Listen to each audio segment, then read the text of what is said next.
There's a company that took in $33 billion last year, selling something you're getting for free right now with every breath.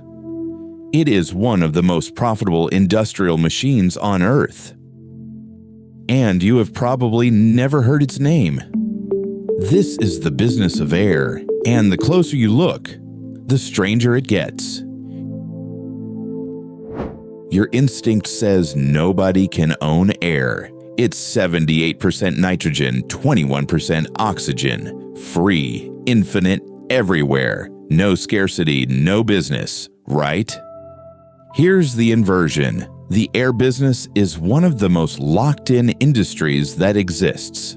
Hospitals, steel mills, chip fabs, all bound to a handful of suppliers for decades at a time. Not because of law, because of physics. By the end, you'll see the trick. The product is easy to make and almost impossible to move. To sell air, you first have to catch it. In 1895, a German engineer named Carl von Linde compressed air, let it expand, and watched it cool itself into a pale blue liquid. 7 years later, a Frenchman, Georges Claude, built a better machine and founded a company called Air Liquide. Linde, Air Liquide, hold those two names. 130 years later, they are still number 1 and number 2 in the world. The modern version is called an air separation unit. It is essentially a distillery for the sky. Chill air below minus 196 degrees Celsius, and it becomes a liquid. Then you let it boil. Nitrogen leaves at minus 196. Oxygen holds on until minus 183. Argon sits in between. One tower running day and night, unmixing the atmosphere at better than 99.9% purity. Making air, it turns out, is a solved problem. Keeping it is not. Because here's the problem, that liquid never stops boiling. Every tanker is a giant vacuum flask, fighting to hold minus 183 degrees for the entire trip. In India, a liquid oxygen tanker normally serves about a 200-kilometer radius. That's it. You just can't ship it. You can make air anywhere on Earth, but you can't ship it far. And that one fact explains the entire shape of this industry. So the industry flipped the question: if the product can't travel to the customer, move the factory to the customer. Steel mill, an air plant gets built on your fence line. Refinery, you get a pipe. Under the American Gulf Coast, one company runs 700 miles of hydrogen pipeline from Houston to New Orleans. Under Belgium and the Netherlands, another operates a grid 2,200 kilometers long. Once that pipe is through your wall, who exactly are you going to switch to? That's the real product, not the gas, the dependency. Supply deals here run for decades, take or pay, with the plant on your land and their name on the gate.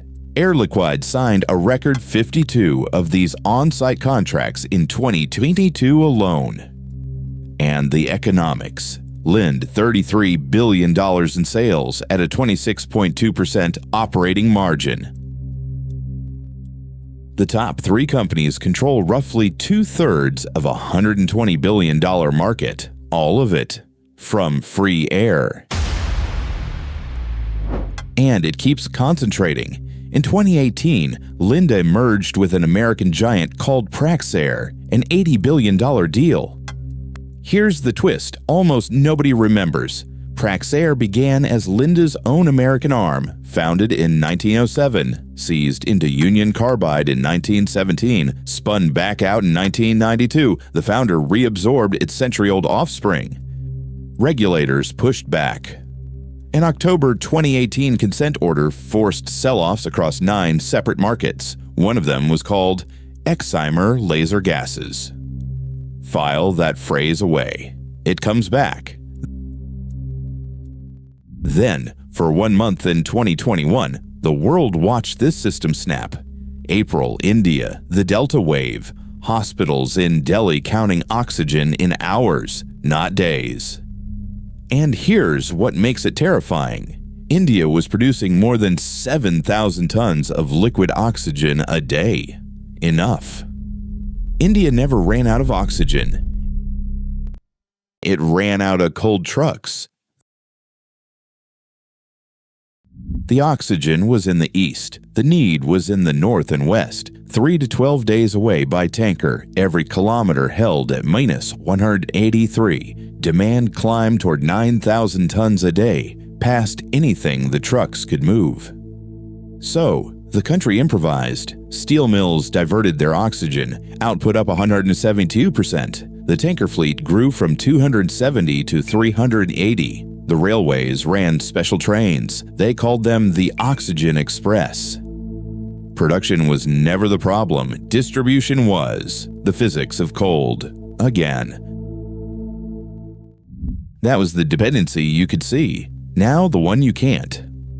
A modern chip fab is an air customer beyond anything else on Earth. It draws up to 50,000 cubic meters of nitrogen every hour, purified to 8 nines. That is 99.999%. And buried in that supply chain sits a gas most people have never thought about: neon. Chip lasers run on it, and neon comes from almost nowhere. Neon is a byproduct. It's skimmed from giant air separation units at old steel plants, then purified. By 2022, up to half the world's semiconductor-grade neon came from just 2 companies. Ingas, based in Mariupol. Cryogen, based in Odesa. February 2022 shut them both down. Within weeks, neon prices had climbed as much as 500%, and every chipmaker on Earth was studying one line in its supply chain: excimer laser gases. The regulators knew. Once you see it, it's everywhere. Every ton of steel on Earth swallows between 50 and 130 cubic meters of pure oxygen lanced in over a 20-minute blow. Your frozen food likely met liquid nitrogen at minus 196, freezing it up to 40 times faster than cold air ever could. And when a rocket lifts off, most of what's burning is air. A single Starship stack loads roughly 3,800 tons of liquid oxygen. The atmosphere is the quietest supply chain on Earth. It touches steel, food, medicine, chips, spaceflight, and it never introduces itself. So, who owns the air? Nobody owns the sky. What Linde and Air Liquide own is better. They own the cold, the plants that turn atmosphere into product. They own the distance, the pipelines and tanker fleets that physics forces on everyone. And they own the time, contracts that outlast the executives who sign them. 130 years ago, 2 engineers raced to turn air into a liquid. Their companies still run the market that race created. $33 billion a year? 2/3 of the market in 3 names, all of it invisible until a truck runs late or a city goes dark. We have a phrase for things that cost nothing, free as air. Look closer, it never was. Thanks for watching The Industrial Stack. If this made you see the world a little differently, hit like and subscribe. The next one is already on your screen.